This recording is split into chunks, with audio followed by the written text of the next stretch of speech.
Hello, students. Now, today we will discuss the end of the story, The Cop and the Anthem by O. Henry. So, in the previous lectures, we have seen that how Soapy was unsuccessful in his attempts to be arrested by the police.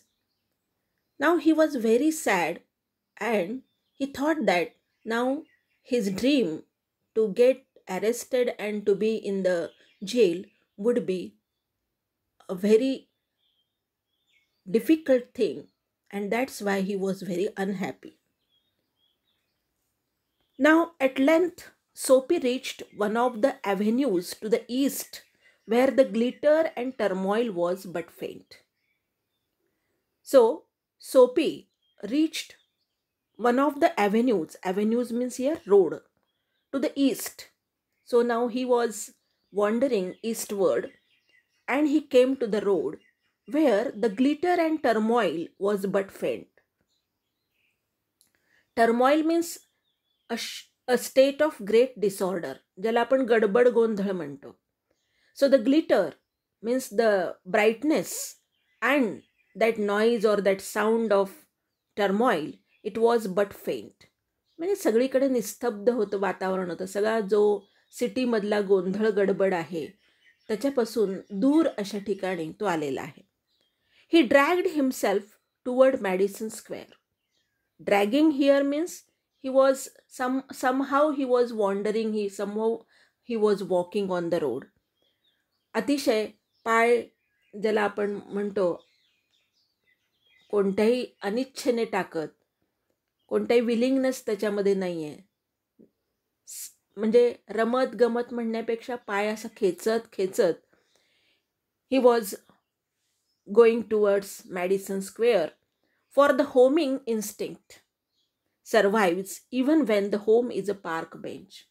जरी त्याचं घर म्हणजे एक पार्कमधला bench होता तरी त्याच्यामध्ये एक homing instinct, त्याला ते आपलं स्वतःचं ठिकाण वाटत होतं आणि त्यामुळे तो तिथे जायला तयार झालेला होता.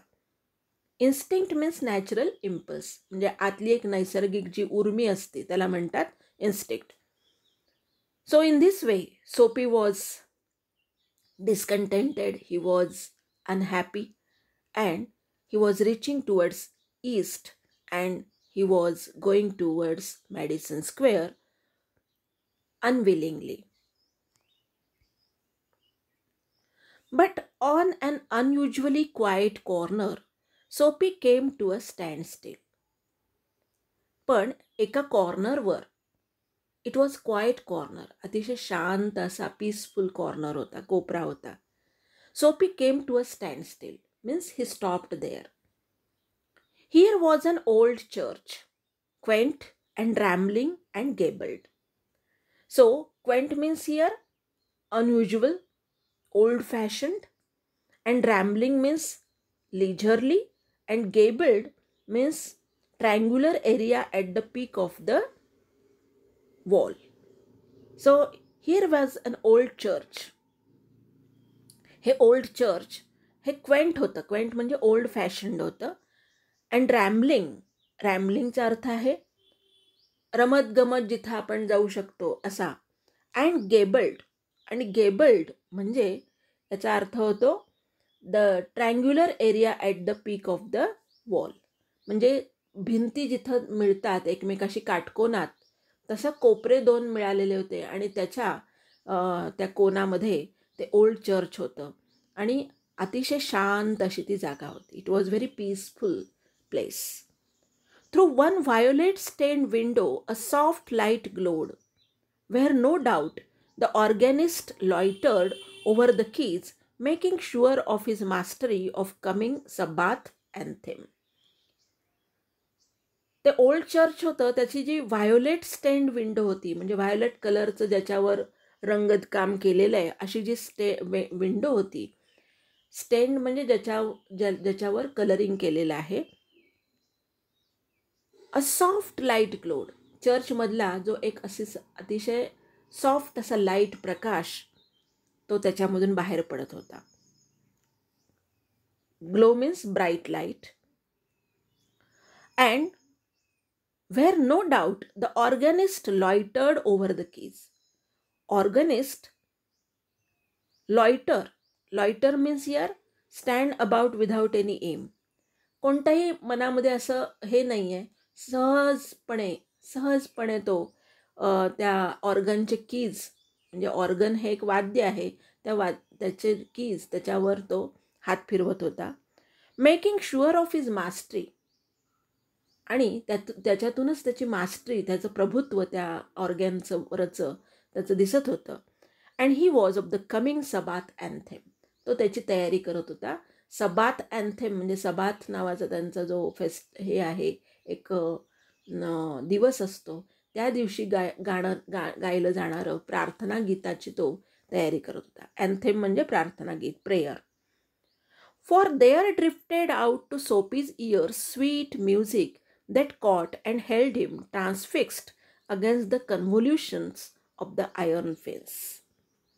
आणि ह्या सगळ्या वातावरणामुळे त्या जो प्रार्थना गीताचा आवाज आहे, त्याची जे धून आहे, त्याची जी नोट्स आहेत, there drifted out to Soapy's ears and they came to Soapy's ears sweet music.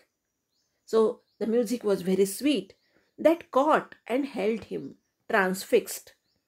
So he was standing there only. Transfix होणं म्हणजे without any motion, motionless. कोणतीही हालचाल न करता तो तिथं स्तब्ध उभा राहिला त्या आवाजामुळे, त्या गीतामुळे. Against the convolutions of the iron fence. Convolution means twist or fold, ज्याला आपण द आयर्न फेन्स म्हणजे ते आयर्न फेन्स म्हणजे लोखंडी जे कुंपण होतं, आणि त्याच्या ज्या तारा अशा वाकवलेल्या होत्या, कन्व्होल्युशन्स ज्याला आपण म्हणतो, फोल्ड म्हणतो, त्याच्या तिथे तो स्तब्धपणे उभा राहिलेला होता. म्हणजे थोडक्यात there was a magic effect of that sweet music of the church and the quiet atmosphere around him. अतिशय शांत अशी जागा आणि सुंदर असं म्युझिक त्याच्या कानावर पडतंय, त्याच्यामुळे तो तिथे शांतपणे उभा राहिला. You can see here iron fence. तुम्ही इथं लोखंडी कुंपण बघू शकता आणि त्याचे ट्विस्ट कन्व्होल्युशन्स म्हणजे त्याचं जे वळवून तारा अशा वळवलेल्या आहेत गोल, त्या बघू शकता. द मून वॉज अभाव फुल अँड रॅडियंट. आकाशात चंद्र उगवलेला होता, पूर्ण चंद्र, आणि रॅडियंट अतिशय प्रकाशमान होता. Vehicles and pedestrians were few. आणि वाहनं जी रस्त्यावर होती ती कमी होती, आणि पेडेस्ट्रियन्स म्हणजे पायी चालणारे जे लोक आहेत, पेडेस्ट्रियन्स त्याला पादचारी म्हणतात, म्हणजे पायी चालणारे लोक, दे वेअर फ्यू, ते अतिशय कमी होते, तुरळक होते. Sparrows twittered sleepily in the eaves, or a little while the scene might have been a country churchyard. आणि चिमण्या ज्या आहेत त्या ट्विटर्ड स्लीपीली, त्यांचा आवाज होता, पण तो आता झोपी गेलेल्यासारखा, म्हणजे झोपी जाताना जो आवाज होतो तसा आवाज होता. अँड द ईव्ज म्हणजे हे जे चर्चचं जे रूफ आहे, म्हणजे छप्पर आहे, त्याच्यामध्ये त्यांची घरटी असतील तर तिथं त्या चिमण्या बसलेल्या आहेत आणि तिथून त्यांचा तो आवाज येतो. And little while the scene might have been a country churchyard. आणि म्हणजे न्यूयॉर्कसारख्या सिटीमध्ये किंवा सिटीमध्ये हे वातावरण एखाद्या खेडेगावात सारखं झालं होतं आणि अतिशय शांत असं तिथं वाटत होतं. So this was the magic of that atmosphere and it changed the mind of this wandering person, this vagabond Soapy. And the anthem that the organist played cemented Soapy to the iron fence. तो त्याला चिकटून राहिला, जसं cement कसं bound करतं एखादी गोष्ट, घट्ट करतं, तसं त्या ऑर्गॅनिस्ट वाजवणारी जी धून होती त्या अँथेमची, त्या प्रेयरची, त्यामुळे तो तिथेच फिक्स झाला जणू काही. For he had non it well in the days when his life contained such things as mothers and roses and ambitions and friends and immaculate thoughts and callers. कारण कधी काळी त्याच्या आयुष्यात सुद्धा या सगळ्या गोष्टी होत्या. कोणत्या? Mother, he had mother. Roses म्हणजे सगळीकडे फ्लॉवर्स, आणि रोजेसचा अर्थ होतो की जिथं प्रेम वगैरे सुद्धा होतं. अँड ॲम्बिशन्स अँड फ्रेंड्स, आणि त्याच्यासमोर ध्येय होतं, ॲम्बिशन्स होत्या, महत्त्वाकांक्षा होती, फ्रेंड्स होते. And immaculate thoughts. Immaculate means spotless, ज्याच्यामध्ये कुठल्याही प्रकारचा मलिनता नाही आहे, किंवा ज्याच्यामध्ये कुठल्याही प्रकारचं स्पॉट नाही आहे, घाणेरडेपणा नाही आहे, गलिच्छपणा नाही आहे, असं इमॅक्युलेट थॉट्स. आणि हे सगळे त्याच्याकडे असल्यामुळे त्यावेळेला ते दिवस त्याला आठवले. म्हणजे त्याला लहानपण आठवलं की आपल्यालाही आई होती, आपल्यावरही संस्कार होते, and good things were there in my life. Ambition होती, फ्रेंड्स होते, आणि रोजेस म्हणजे प्रेम वगैरे सुद्धा होतं. हे सगळं माझ्या आयुष्यात पूर्वी होतं, हे त्याला आठवायला लागलं. The conjunction of Soapy's receptive state of mind and the influences about the old church brought a sudden and wonderful change in his soul. So this conjunction means act of joining Sophie's receptive state of mind.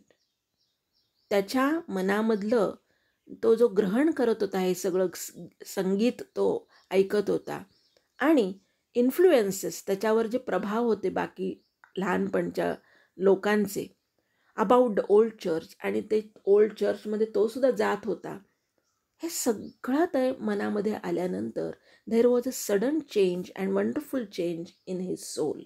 आणि त्याच्या आत्म्यामध्ये, soul म्हणजे आत्मा, means त्याच्या मानसिकतेमध्ये एक महत्त्वाचा फरक, एक महत्त्वाचा बदल घडून आला. So this paragraph is very very important because now this gives us that the criminal is not criminal from his childhood. गुन्हेगार ज्याला आपण म्हणतो, किंवा असे जे वाईट लोक म्हणतो, हे काही लहानपणापासून तसे नसतात. They have also their casual life, their common life. त्यांनासुद्धा त्यांचं स्वतःचं असं आयुष्य असतं, ज्याच्यामध्ये अनेक चांगल्या चांगल्या गोष्टीसुद्धा घडलेल्या असतात. आणि त्यांची त्यांना जाणीव झाली, त्याची त्यांना आठवण झाली की ते अस्वस्थ होतात आणि काहीतरी बदल त्यांच्यामध्ये घडून येऊ शकतो. So this is focused here. He viewed with rising horror the pit into which he had tumbled. Now he was introspecting himself. तो स्वतःच एक आत्मावलोकन करतोय, स्वतःमध्ये तो पाहतोय की माझं काय आहे, काय चाललंय. So he viewed with rising horror. त्याला भीती वाटली की आपल्या स्वतःच्या आत्ताच्या जीवनाकडे पाहून. That the pit into which he had tumbled. Pit म्हणजे इथे ज्याला आपण खड्डा म्हणतो, की कोणत्या खड्ड्यात मी पडलोय, कोणत्या खड्ड्यात मी धडपडतोय. I am tumbling here.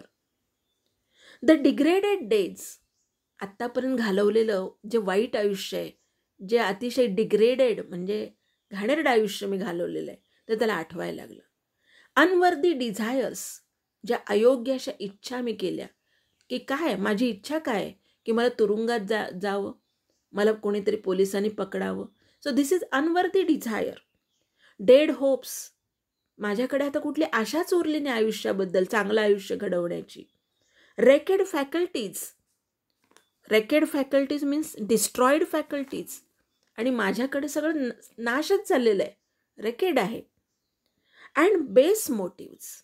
आणि ज्याला कुठल्याही प्रकारचं चांगलं असं बेस नाही आहे, असं मोटिव्ज म्हणजे एम, किंवा ज्याला आपण रिझन ऑफ ॲक्ट म्हणतो, म्हणजे आयुष्याला काही अर्थच राहिला नाही, कामाला काही अर्थच राहिला नाही, असं माझं हे निरर्थक आयुष्य, हे घाणेरडं आयुष्य, ते पाहून त्याला खूप भीती वाटली की अरेच्या मी कोणत्या आयुष्यामध्ये, कोणत्या प्रकारचं जीवन मी जगतोय. That made up his existence. म्हणजे त्याचं अस्तित्व या सगळ्या वाईट गोष्टींनी भरून गेलेलं आहे. कोणत्या कोणत्या? That degraded days, unworthy desires, dead hopes, wrecked faculties and base motives. यांनी सगळं आयुष्य भरून गेलेलं आहे असं त्याला वाटलं.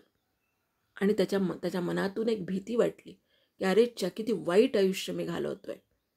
And also in a moment his heart responded thrillingly to this strange mood. आणि अचानकपणे त्याच्यामध्ये हा जो मूड बदल झालेला होता चर्चच्या त्या ओल्ड सॉन्गमुळे आणि त्या मेमरीजमुळे, त्याच्या हार्टने त्याला रिस्पॉन्स दिला. A strong impulse moved him to battle with his desperate fact. आणि त्याच्यामध्ये जी अंतःप्रेरणा इम्पल्स आहे त्यांनी त्याला मुळासकट बदलायचा प्रयत्न केला. And he wanted to now battle with his desperate fact. अतिशय वाईट अशी ही जी सत्यस्थिती त्याच्या आयुष्यात आहे त्याच्या विरोधात लढण्याचं बळ, बॅटल म्हणजे इथं काय, लढण्याचं बळ, फायटिंग स्पिरिट, ते त्याला मिळालं की मी आता ह्याच्यामध्ये बदल करणार. He would pull himself out of the mire. Now he thought, त्याचं थिंकिंग प्रोसेस सुरू झाली. ही वुड म्हणजे हे तो करेल. He would pull himself out of the mire. Mire म्हणजे डीप मड, चिखल ज्याला म्हणतो आपण. आणि तो त्या चिखलातून आता स्वतःला ओढून काढेल. And would make a man of himself again. आणि तो पुन्हा एकदा चांगला माणूस, टू मेक अ मॅन म्हणजे काय, चांगला माणूस बनण्याचा प्रयत्न करेल. He would conquer the Evil. Evil त्याच्यामध्ये जे वाईट दुष्टपणा किंवा त्याच्या मनामध्ये जे वाईट गोष्टी आहेत त्या वाईटावर तो मात करेल. कॉन्कर म्हणजे काय, ते मात करेल, विजय मिळवेल. दॅट हॅड एन्स्लेव्ड हिम. आत्तापर्यंत ह्या वाईट गोष्टीनेच त्याला गुलाम केलेलं होतं. एन्स्लेव्ह करणं म्हणजे गुलाम करणं. त्याच्यामध्येच तो व्यस्त झालेला होता. आता तो त्याला त्यातून काढेल, स्वतःला बाहेर काढेल आणि तो आपल्या वाईटावर, he would conquer his Evil, he would get victory over his bad thoughts. There was time. He was young eight. अजून वेळ गेलेली नाही, अजूनही मी तरुण आहे. He would resurrect his old eager ambitions and pursue them without faltering. So he would resurrect. Resurrect means to raise from the dead. जणू मेलेल्या माणसाचा मुर्दा पुन्हा जागा व्हावा तसं तो त्यातून बाहेर पडेल. And his old eager ambitions, आणि त्याच्या पूर्वीच्या ज्या महत्त्वाकांक्षा होत्या चांगलं माणूस बनण्याच्या, त्या पुन्हा त्याच्यामध्ये येतील. And pursue them without faltering. Without faltering means without unsteadiness. म्हणजे कुठल्याही प्रकारचं त्याच्यामध्ये चंचलता न येता तो ते परस्यू करेल, तो त्याचा पाठपुरावा करेल, मागोवा घेईल. He would follow his instincts, he would follow his aim. म्हणजे तो त्याच्या ॲम्बिशनच्या पाठीमागे लागेल असं त्याच्या मनामध्ये विचार यायला लागले, एक प्लॅन तयार व्हायला लागला. So this paragraph is also important because this suggest the introspective mind of the person who is going through this battle between evil and good. माणसाच्या मनामध्ये चांगलं आणि वाईटाचा जो द्वंद्व चाललेला असतं त्याच्याबद्दल तो आत्मचिंतन करतोय, स्वतःचं तो परीक्षण करतोय की मी कोणत्या गोष्टीत अडकलो होतो आणि आता मला त्यातून बाहेर पडलं पाहिजे, मला त्यातून आता काहीतरी चांगलं केलं पाहिजे. हा विचार त्याच्या मनामध्ये आला. आणि हे सगळं मॅजिक, ही सगळी जादू कशामुळे झाली होती तर त्या ओल्ड चर्चमधले जे प्रेयर आहे आणि त्याची जी धून, तो ते संगीत त्याने ऐकलं आणि ते जे अतिशय शांत वातावरण ओल्ड चर्चचं जे होतं त्यामुळे त्याच्यामध्ये हा एक स्पिरिच्युअल बदल ज्याला म्हणतो आपण, एक मानसिक आणि आत्मिक बदल त्याच्यामध्ये घडून आला. Those solemn but sweet organ notes had set up a revolution in him. त्या गंभीर, सॉलेम म्हणजे गंभीर, serious, but sweet organ notes, पण अतिशय गोड असं ते, गंभीर पण गोड असं ते जे संगीत आहे, नोट्स आहेत. It had set up a revolution in him. त्याच्यामुळे त्याच्या मनामध्ये एक प्रकारची क्रांती घडून आली, एक मोठं परिवर्तन, एक मोठं बदल त्याच्यामध्ये घडून आलं. Tomorrow he would go into the roaring downtown district and find work. आणि त्यांनी ठरवलं की आपण अतिशय गड गड गजबजलेल्या अशा डाऊन टाऊन डिस्ट्रिक्टमध्ये जाऊया आणि तिथे आपण आपलं काम बघूया, काहीतरी चांगलं काम करण्याचा प्रयत्न करूया. A fur importer had once offered him a place as driver. Fur म्हणजे लोकरीची इम्पोर्ट करणारा म्हणजे आयात करणारा जो माणूस आहे त्याने कधीतरी त्याला ड्रायव्हरची जागा देऊ केली होती. He would be somebody in the world. तो काहीतरी आता चांगलं घडेल, चांगला माणूस होईल. ही वुड आणि डॅश डॅश डॅश. म्हणजे तो असा विचार करतोय की मी चांगलं होईल, मग माझं पुढं असं होईल, असं तो मनातल्या मनात छान विचार करत असतानाच Sophie felt hand laid on arm.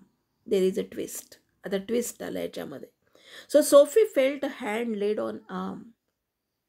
त्याच्या पाठीवर, त्याच्या खांद्यावर एक हात पडला त्याच्या. He looked quickly around into the impassive face of a policeman. आणि ज्याच्या चेहऱ्यावर कोणतेही भाव नाहीत अशा त्या पोलिसमनच्या चेहऱ्याकडे त्याने पाहिलं, मागे वळून पाहिलं. What are you doing here? Asked the officer. पोलिसाने विचारलं, काय करतोयस तू? Nothing, sed Sophie. त्याने खरं ते सांगितलं, मी काहीच करत नाही. Then come along, said the policeman. काहीच करत नसशील तर चल. कारण that was the rule there, that who are doing nothing, म्हणजे इकडे तिकडे नुसते भटके आहेत त्यांना पुन्हा तुरुंगात टाका, असं रूल असल्यामुळे आता काहीच करत नाही म्हटल्यानंतर बघा, आत्तापर्यंत तो काहीतरी वेडंवाकडं करण्याच्या नादात होता. He wanted to throw stone, he wanted to steal umbrella, he wanted to do something wrong. हे सगळं खपून गेलं. पोलीस तिथं आले नाहीत. त्याचे सगळे प्रयत्न अनसक्सेसफुल झाले. म्हणजे त्याचा हा किती विरोधाभास आहे बघा. दिस इज आयर्नी ऑफ फेट. ह्याला दैव दुर्विलास म्हणतात. म्हणजे ज्याच्यासाठी तो प्रयत्न करत होता ते अनसक्सेसफुल झालं आणि आता काहीच करत नसताना, एक चांगलं मनामध्ये परिवर्तन आलेलं असताना, बदल घडून आलेला असताना, त्यावेळेला मात्र पोलीस त्याच्यासमोर आहे. सो दिस इज कॉल्ड आयरनी ऑफ फेट. ह्यालाच म्हणतात दैवाचा दुर्विलास. म्हणजे काय? विरोधाभास आहे हा. काहीतरी चांगलं करण्याच्या नादामध्ये सोपी होता, त्याच्या मनात विचार चाललेले होते आणि त्यावेळेला मात्र पोलिसांनी त्याला अडवलं. आणि ज्यावेळेला तो काहीतरी वाईट करत होता तेव्हा मात्र पोलीस आले नाहीत. सो दिस इज फेट. याला म्हणतात नशीब, वाईट नशीब. So nothing, said Soapy. Then come along, said the policeman. तर चल माझ्याबरोबर, असं तो म्हणतोय. 3 months on the island, said the magistrate in the police court the next morning. And when he was taken to the police court, त्या कोर्टमध्ये नेल्यानंतर तिथले जे मॅजिस्ट्रेट आहेत, म्हणजे ज्युडिशियल ऑफिसर आहे, जो त्याला आपण जज म्हणतो, त्यांनी सांगितलं 3 months ऑन द आयलँड. पुन्हा एकदा ह्याला 3 महिने तुरुंगात पाठवा. आयलँड म्हणजे इथे तुरुंगात पाठवा, असं त्यांनी त्याला व्हर्डिक्ट दिलं. असं त्यांनी त्याच्याबद्दल न्याय दिला, निकाल दिला. So this is the end of the story. So we have seen that O Henry's stories, they have smile with tears. सोफीचे सगळे जे अटेम्प्ट्स होते ते पाहताना आपल्याला हसू येत होतं. की तो गेला तो एका रेस्टॉरंटमध्ये गेला, तरी त्याला वेटरने अडवलं, त्यामुळे तो जाऊ शकला नाही. त्यानंतर तो पुन्हा एका दुसऱ्या रेस्टॉरंटमध्ये गेला, तेव्हा पोलिसांनी त्या वेटरने त्याला बाहेर घालवलं पैसे नाहीत म्हटल्यावर, पण पोलिसाला बोलवलं नाही. त्याने वेडंवाकडं गायचा प्रयत्न केला, कसं तरी वेडंवाकडं वागायचा प्रयत्न केला, नाच केला, डान्स केला, तरी पोलिसांनी त्याला सोडून दिलं. त्याने ती अम्ब्रेला, ओनरकडून अम्ब्रेला घ्यायचा प्रयत्न केला, तरी तिथं तो अनसक्सेसफुल झाला. हे सगळं वाचत असताना आपल्याला एक प्रकारचा विनोद वाटतो, तो फनी वाटतं, and we have a smile on our face. पण त्याचबरोबर काहीतरी चांगलं करण्याची इच्छा असताना त्याला पोलीस पकडतात. So that makes us to have tears in our eyes. आणि त्याच्यामुळे आपल्या डोळ्यामध्ये पाणी येतं की बघा माणसाचं नशीब काय असतं. So in this way we can see the style of O. Henry, that is, smile with tears at the end of the story.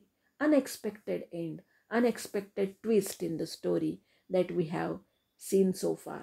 आत्तापर्यंत आपण बघितलं की ह्या स्टोरीमध्ये अचानकपणे एक परिवर्तन, अचानकपणे एक बदल, ट्विस्ट ज्याला म्हणतो, तो घडून आला आणि त्याचा एंडसुद्धा कसा झाला. It is surprising, it is shocking.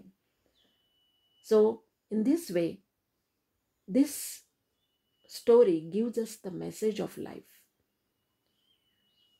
that you should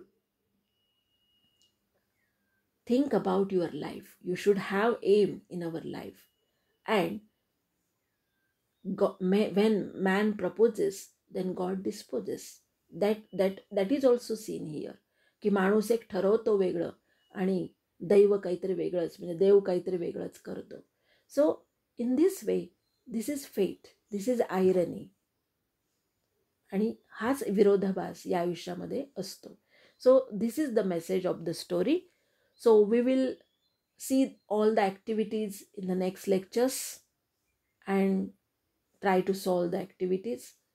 So I think that now you will read the whole story again so that you can get the idea of the story and you will get the meaning of the difficult words so that you can understand it in a good manner. Thank you very much.